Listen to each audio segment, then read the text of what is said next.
Assalamualaikum warahmatullahi wabarakatuh. Selamat berjumpa kembali di TF Channel, Blog and Education Channel. Baik, pada kesempatan video ini saya akan membahas mengenai manfaat Google Form ya untuk administrasi bank sampah ya. Dengan sistem beli putus ya atau jual beli. Jadi misalkan dari nasabah belinya berapa ya, kita jual berapa, di situ ada selisih seperti itu.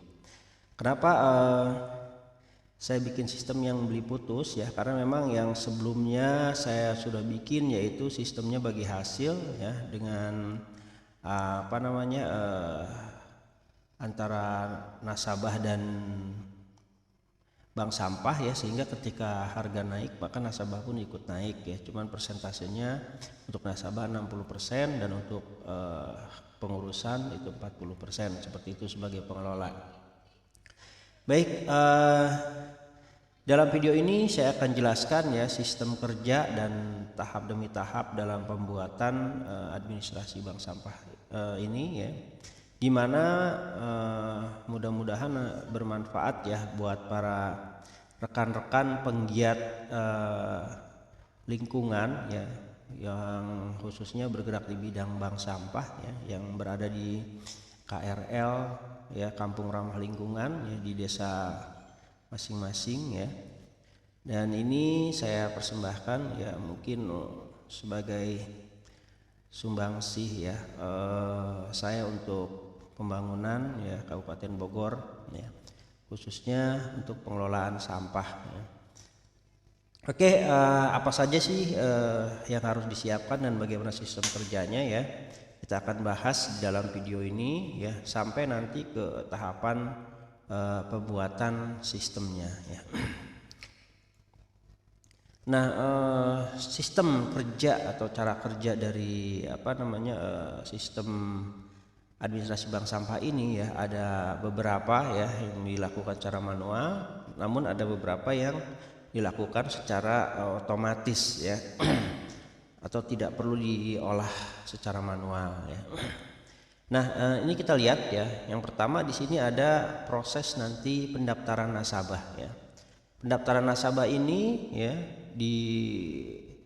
dilakukan atau dilaksanakan oleh pengurus ya. Setiap nasabah baru ya diinput, di mana di dalam pelaksanaannya ya pendaftaran nasabah ini ada backup manual ya, dicatat secara manual di dalam buku administrasi ya, dan juga dicatat secara online ya di sini. Jadi pendaftaran nasabah ya dilakukan secara manual menggunakan buku ya, dan juga dicatat secara online. Nanti formnya seperti apa kita akan bikin ya.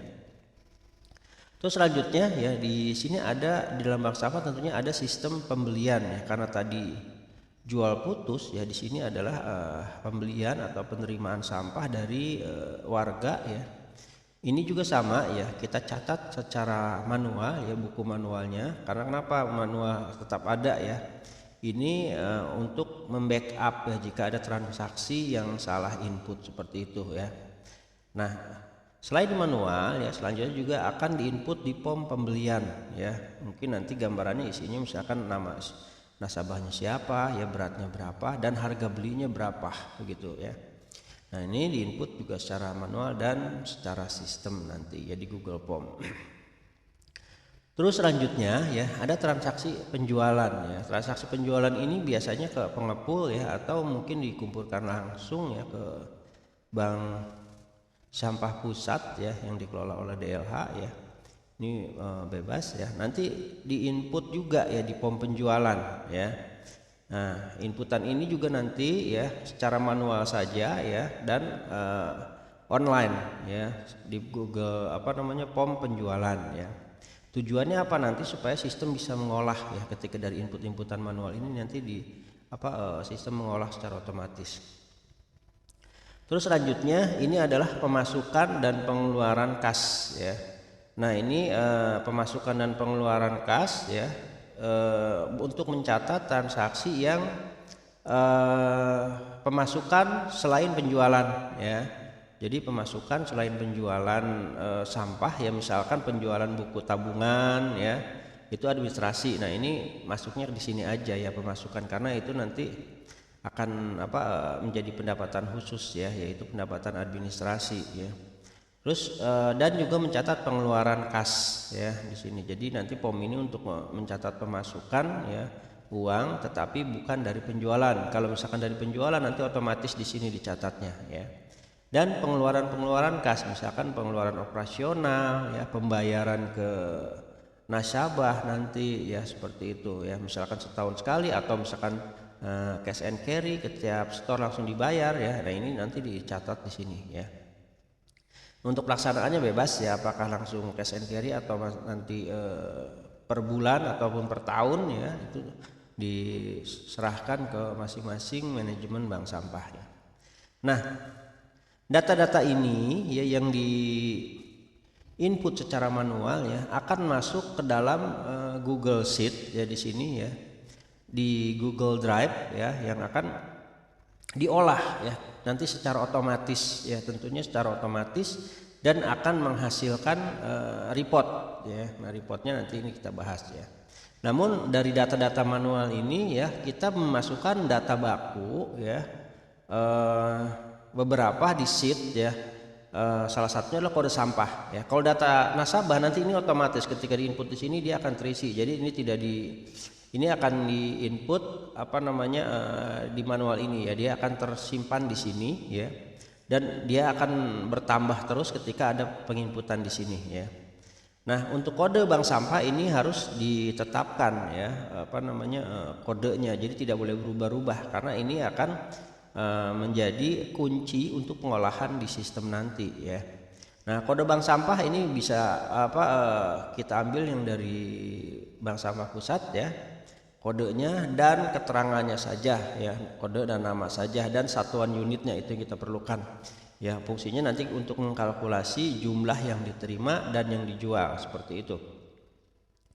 Terus di sini adalah kode kas. Ini pun untuk mencatat atau mengkalkulasi, yaitu dari pengeluaran dan pemasukan kas ya. Pengeluarannya untuk apa ya, pemasukannya untuk apa, seperti itu ya. Nanti ketika ada transaksi di sini masuk ya, nanti akan diolah ya di sini secara otomatis dan menghasilkan laporan yang tadi saya sebutkan ya, bahwa diolah langsung menghasilkan laporan. Yang pertama di sini rekap penjualan ya. Kita akan bisa merekap berapa sih total sampah A yang terjual ya. Berapa kilo ya. Terus berapa yang terserap lah, sama aja di sini ya. Kalau misalkan mau bikin lagi rekap yang terbeli bisa ya. Tapi ini saya hanya bahas yaitu rekap penjualan saja ya. Nah, ini otomatis bisa kita lihat karena apa? Ini biasanya diperlukan pengurus ya ketika ada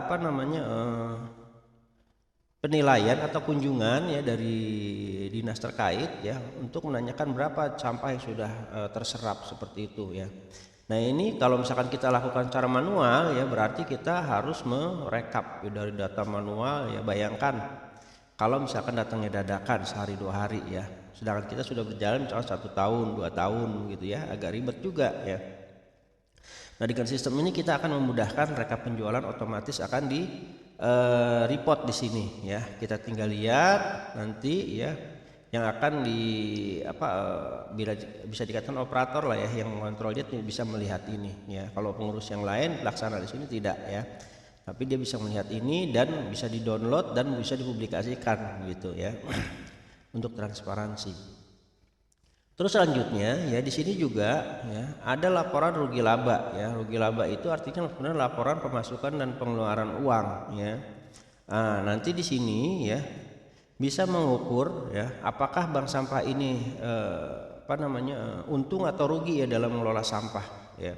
Karena sistemnya tadi jual beli ya, dulu pengalaman saya itu ada beberapa yang sampah kita beli mahal, kita jual tahu-tahu harganya turun begitu ya. Makanya untuk menghindari itu dan mengontrol ya, di sini kita ada laporan rugi laba ya, biar kita tahu kenapa jadi bisa seandainya ada kerugian seperti itu ya. Dan ini pun biasanya pengurus ataupun anggota ataupun warga ya, kadang-kadang ada yang mau mau tahu gitu ya seperti apa, karena ini kaitannya kalau di tempat saya harus ada laporan ya ke warga ya supaya bisa dilihat ya secara transparansi begitu. Dan untuk membuat ini ya kalau misalkan manual ya lumayan kasihan pengurusnya ya. Nah, kalau dengan sistem ini cukup otomatis saja ya. Jika tinggal dibuka dan dilihat ya laporannya otomatis terupdate seperti itu ketika penginputan ini berjalan ya, di atas semua berjalan secara manual berjalan.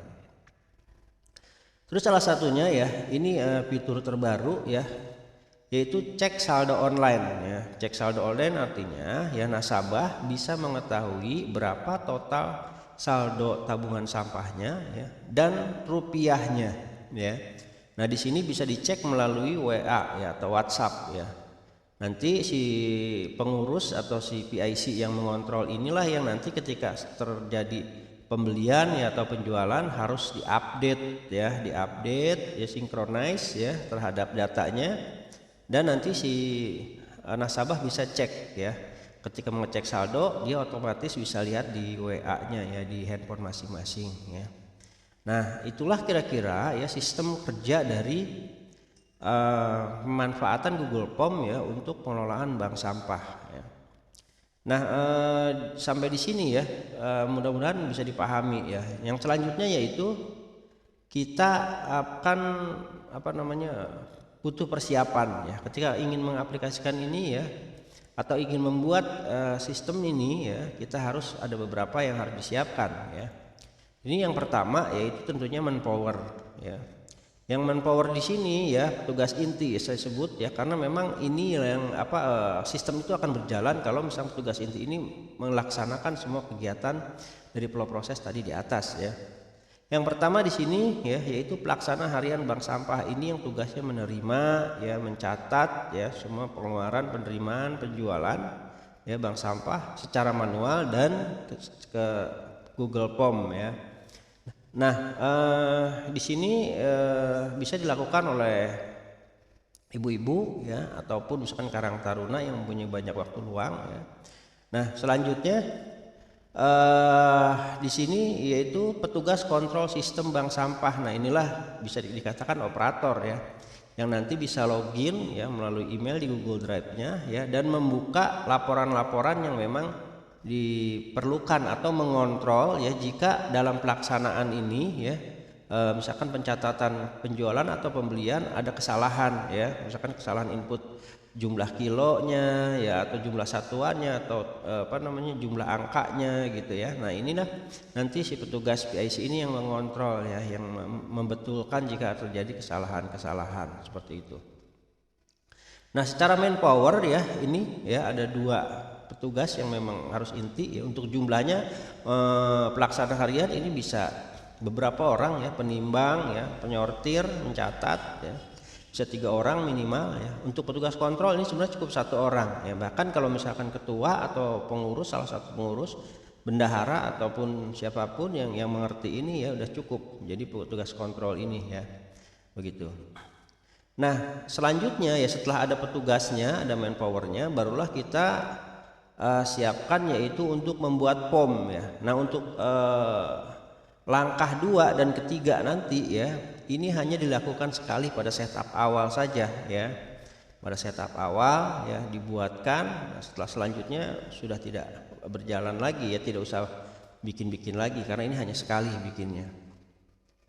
Apa aja yang perlu dilakukan yaitu membuat POM. POM ini apa? Google Form ya. Google Form ini mungkin sudah familiar ya. Banyak kita sering mengisi data-data yang dibuat oleh instansi ya untuk pendataan ya, yang tujuannya dia akan memudahkan karena nanti akan bisa tersimpan dalam bentuk Excel ya, seperti kuesioner dan lain-lain ya. Itu juga bisa karena ketika di input lewat Google Form kita bisa mengolah secara data, misalkan buat survei pelanggan apapun ya, itu bisa persentasenya bisa kelihatan seperti itu. Nah, di sini kita akan manfaatkan untuk mengolah administrasi bank sampah ya. Yang pertama di sini membuat form pendaftaran nasabah ya. Ini nanti harus disiapkan juga ya, apa aja sih yang akan kita isikan ketika nasabah daftar ya. Kalau di tempat saya nanti saya contohkan ya nanti di sini ya, di video ini.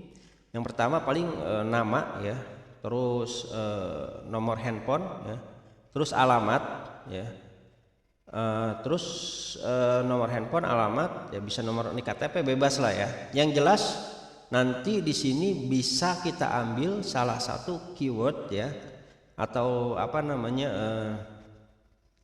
sebagai nomor rekening ya. Kalau misalkan nanti kita mau bikin nomor rekening baru, kita bisa nanti ya kita bikin di Google Sheet-nya, atau menggunakan nomor handphone sebagai acuan ya pengecekan saldo nanti ya, bebas ya. Nanti di sini saya akan buatkan yaitu dengan membuat nomor rekening tersendiri ya, seperti itu. Nah, setelah membuat form pendaftaran nasabah ya, ini selanjutnya membuat form pembelian ya.